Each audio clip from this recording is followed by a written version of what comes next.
We on. Hi, this is the Time Life series. Anyway, so today we're going to sort of delve a little deeper into counter underhook stuff, and specifically kind of like my favorite thing to do when people try to underhook me in half guard.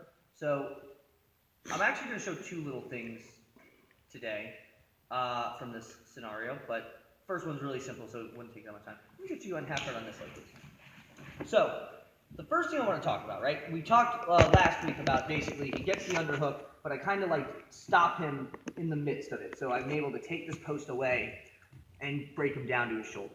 So we kind of have two ranges of underhook situations we've been able to conquer, right? The first is he's down here, he's coming up, and as he's coming up, I frame him out.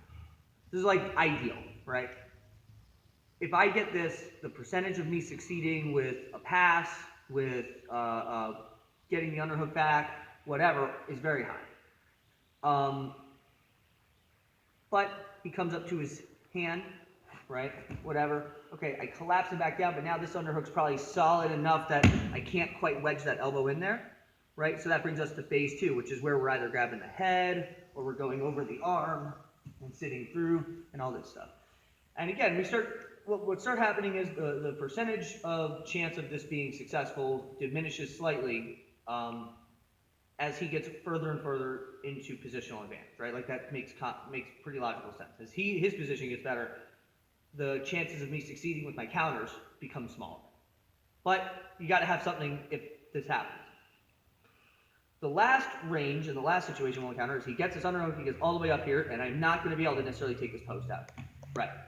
So the first thing we're going to do, I'll show it from this angle and then we'll rotate, is we're going to take advantage of a place where a lot of people get very absent-minded here.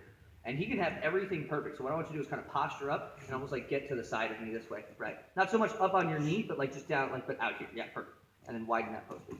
Perfect. So a lot of people, when they get here, one place they get really absent-minded, actually we'll rotate this, is the bite on this bottom leg. Like, the whole time they're in half guard, they're clamping this thing down really tight, and then all of a sudden they come up to an underhook and this thing gets loosey-goosey. Oh, like black and brown belts, they get really loose on this control right at this point. And so, all I'm going to do is if he comes up to this underhook and and he loosens up on this leg, and even if you can hold as tight as you just were, but like he's not biting down super strong, I'm going to post on his hip, I'm going to step my foot up. Let me just take the mount. Be surprised how often that works. It's kind of a quick thing, so let me get you on this leg now. We're in half guard. I'm trying to win the fight. He comes up, bam. And I'm here. Worst case scenario is like as you're coming through, he'll gobble a half guard on this leg. But it's like now I might get my underhook. If you watch tournament I did a couple weeks ago, I did this to my second and my third opponent. I did this to my third opponent twice. It's just like really simple counter. They come up to an underhook and just post on the hip, step your knee, you just step your foot up, your knee pokes through, and you're good to go. This also is going to connect with the move we're going to do in a second. So pretty straightforward, right? Really simple counter. Now, let me get it back. Let's say that's not working, or I don't feel like I want to immediately go there. What I'm going to do is he comes up to this underhook, and I'm going to wrap a guillotine. This is one of my favorite things to do to people from here. Okay? Now, in order to make this effective, we first have to understand the arm and guillotine. Okay?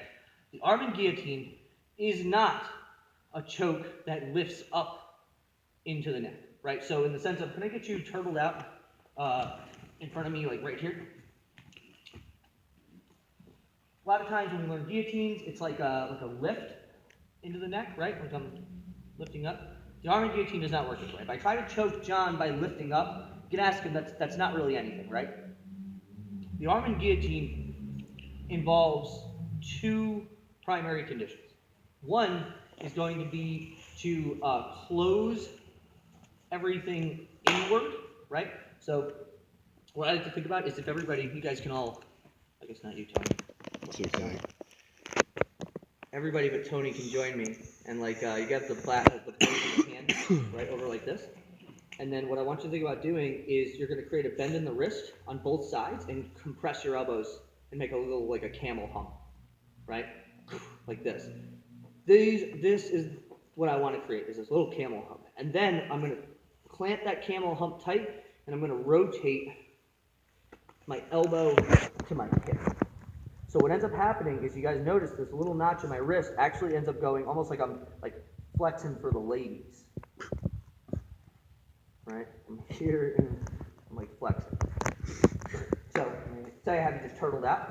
So the way the arm engagement works is I'm here, I catch that positioning. I'll go over some more like positioning stuff in a second, but I clamp down and then I just rotate. And that's where the finish comes from. If I try to lift, I can lift all day, and he's just going to follow me. But if I start clamping to the side, it gets pretty tight pretty quick. Yeah? The opposite side of where the arm's in? Huh? You twist to the opposite side that the arm's in? The head side. Okay. What I want is, can I shoot you a little closer? And just like 70 right? Is, let me have your head up. I want my wrist kind of here. So like as it comes up, it's like, almost like to knock on the door of his jaw. So that's the situation. Does that make sense? So, John is in half guard. Boom, he comes up to his underhook, and the first thing I do is I latch the thing tight, close the door, and I might even be able to finish it right here. Not often, but sometimes it'll happen, right? So I catch this. My first, so number one is I just catch it, I finish it. My next option, John, I have a guillotine. How would you protect your neck? Thank you. I got my underhook. Right? Third option is he's going to try to sweep me over, right? Because I don't have a post anymore. So let's scoot a little bit this way. So, actually, you know what? That'll be 4. Let me go 3. I'm here. I grab you on the guillotine. I'm here. Okay, I feel like I'm getting stalled. I'm going to let go of my hand for a second. And check this out, guys. Bam. Drive to mount. Open my palm on my belly. And then I'm going to sprawl out the guillotine right there. That's one of my favorite ones. That's cool. It's basically, you have the choke hand, and then you flatten it against your belly. And you just sprawl. Option 4, and this is as deep as we'll go. He gets the underhook, I catch the guillotine. Maybe I feel like whatever, and he feels like he can get on top, so really slowly start driving me to the floor. My knee pokes out, take him over. Take them out. Or option 5, extra option. We're here, he comes up to the underhook. Catch it, he takes me over, knee pokes through, and then I just finish it from bottom. What I like to do is bite half guard from here. Really, it's just the footwork that changes. Everything else is just the arm and guillotine bite. So, let's see, chip me down here. So go through all that again. But really, it's just, you just facilitate the choke and then go from there. So, he has the underhook. So actually, let's start from before you got it. As you're down, we're hustling, you come up that underhook, and then catch it. Okay. Actually, you know what? I'm sorry, one more thing. You come back, we can start you over again. He jumps up the underhook, post on the hip, step up, right forward. And that's where, like, see how that knee was kind of framed out? He would get half guard on this side, but I am working for my underhook. So that's 1.